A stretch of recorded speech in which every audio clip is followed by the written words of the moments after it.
E aí, pessoal, tudo bom? Hoje eu tô aqui para começar o nosso primeiro vídeo desse canal, né?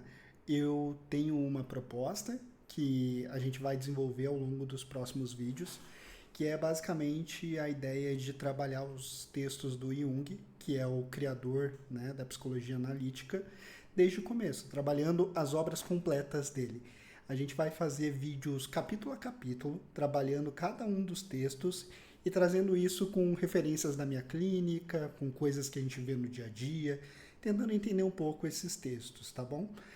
Aqui a gente começa pelo primeiro texto, então vamos direto para isso, né? E assim, eu já vou deixar claro que o primeiro texto dele eu acho que é um dos mais complexos, porque, querendo ou não, ele tem esse primeiro momento no qual ele ainda era psiquiatra, né? Ele não tinha criado necessariamente a psicologia analítica. Ele trabalhava em um hospital psiquiátrico junto de um grande psiquiatra da época chamado Bloiler. E nesse período foi quando ele desenvolveu esse primeiro texto que a gente vai trabalhar hoje. Então, tenham isso em mente, porque ele vai tratar muito de transtornos mentais, de doenças, de uma forma muito voltada para a medicina e não necessariamente para a psicologia. Mas a gente vai ver ao longo do tempo que ele vai desenvolver de outras formas e nos textos seguintes ele vai se voltando cada vez mais para a psicologia analítica de fato e vai desenvolvendo suas ideias. Então vamos começar do começo, né? Você já se perguntou por que algumas pessoas têm alucinações vívidas, vivem experiências fora da consciência comum e ainda assim muitas vezes são vistas como gênios ou figuras sagradas, acabam criando religiões, criam, né, seitas até mesmo, né? E até pro mal, né? Se a gente para pensar, tem pessoas que usam isso pro mal, como foi o caso, né, de vários líderes de seita que levaram essas pessoas a se matar, a cometerem suicídio em massa, entre outras coisas. Então, assim, quando a gente pensa nessa ideia do histérico, ou de uma pessoa, né, que tem delírios e etc., existem dois tipos, basicamente, né? Que são aqueles que a gente pode hoje muitas vezes pensar como esquizofrênicos, né, trazendo para a linguagem atual, que são pessoas que têm delírios habituais e recorrentes. Essas figuras a gente tem os esquizofrênicos, que são pessoas que têm o lado negativo dessa questão, né? E tem essas pessoas que são as inspiradas, a gente pode dizer, né? Que são pessoas que se tornam grandes figuras e etc. através dos seus delírios.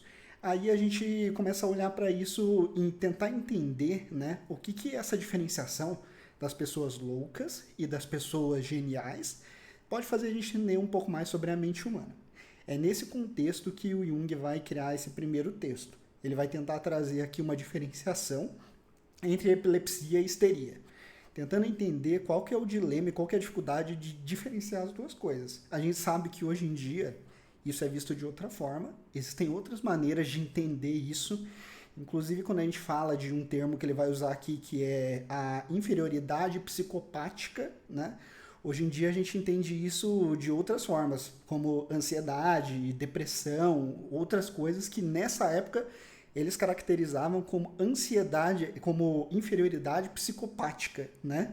Parece um termo meio esquisito até de você falar, porque usa o termo psicopático, mas psicopata não queria dizer necessariamente a mesma coisa que hoje quer dizer pra gente. Então, quando eu usar esse termo inferioridade psicopática, não é para vocês pensarem em psicopatas, mas entender que é uma fraqueza da mente. A pessoa que tem isso, ela é uma pessoa que tem a mente fraca. Essa era a ideia que o Jung queria passar, né? Então, assim, o Jung ele começa tentando diferenciar as crises epiléticas das crises histéricas, já que ambas podem envolver comportamentos extremos e perda de consciência e alucinação. Ambas as coisas elas estão próximas de certa maneira, mas assim, tem certos pontos que são diferenciais, né? Quando a gente fala de histeria, a gente está falando de alucinações, de perca de consciência, de movimentos involuntários, de perca da própria realidade, né? De uma pessoa que se torna outra pessoa ou passa a ver coisas, mas que tem isso como origem na sua mente, né? É uma neurose,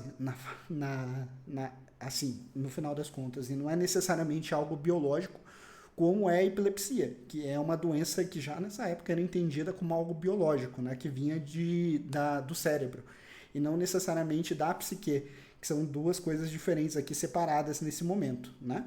Então, assim, quando a gente está olhando para essa questão, ele sugere, né, que a epilepsia, ela tem aí uma função mais, como é que eu posso dizer, biológica, enquanto a histeria, ela já vem proveniente dessa inferioridade psicopática, que pode ser dada ou pode ser adquirida através de traumas. Então, assim, a inferioridade psicopática, que seria essa fraqueza da mente, que pode levar à histeria, né?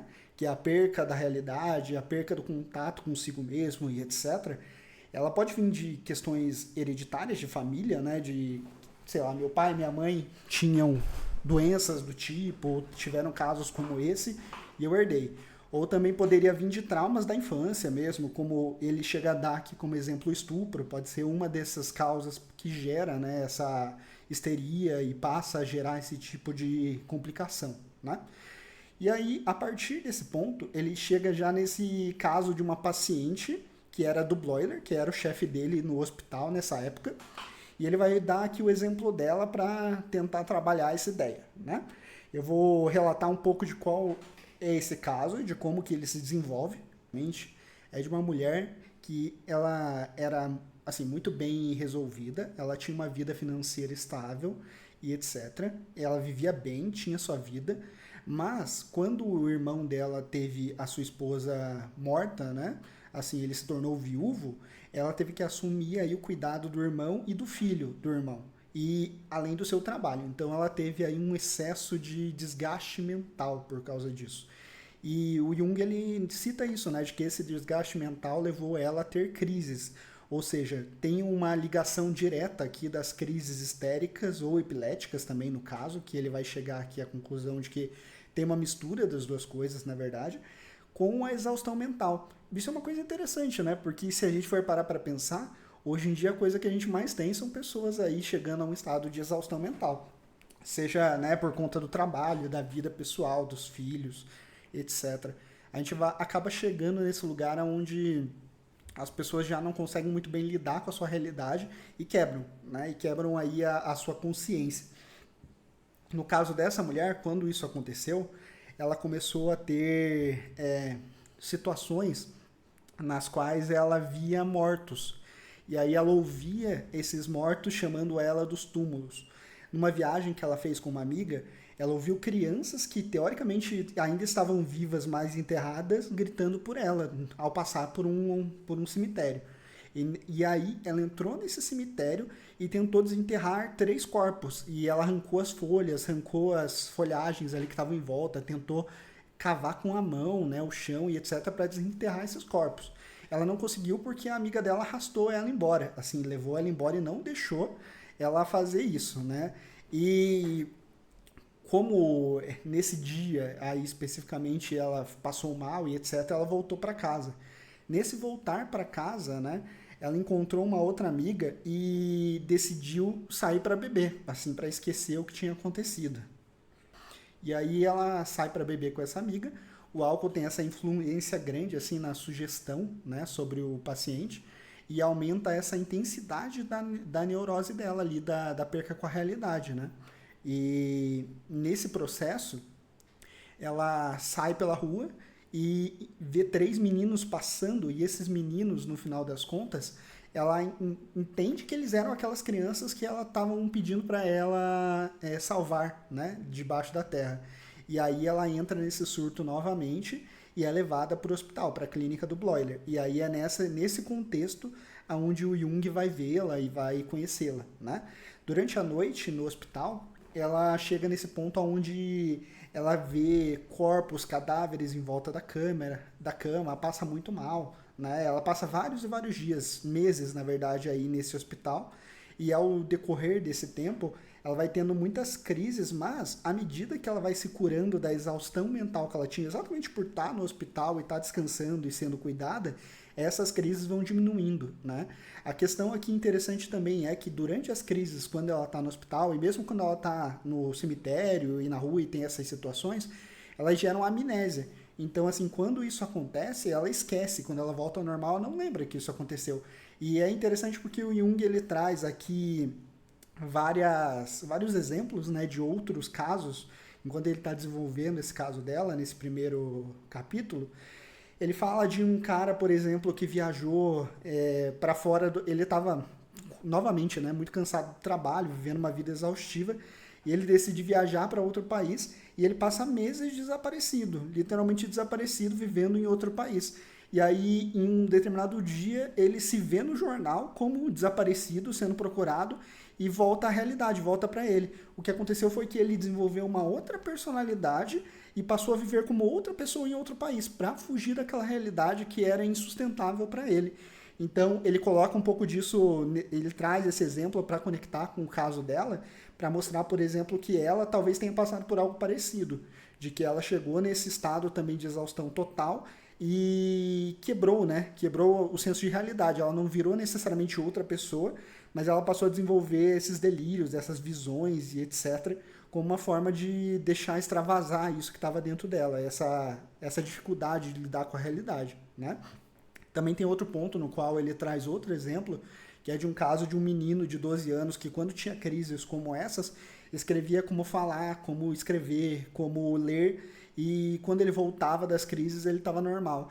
Então ele demonstra como as crises histéricas também são uma forma, no final das contas, de perca da consciência mesmo, né? Das suas capacidades, também pode acontecer isso. Outro caso que ele traz, e é interessante, é o caso de um ex-guerrilheiro que, quando volta para casa, provavelmente com PTSD, que é transtorno pós-traumático, né? Ele, nessa época não era determinado dessa forma, mas é o mais provável.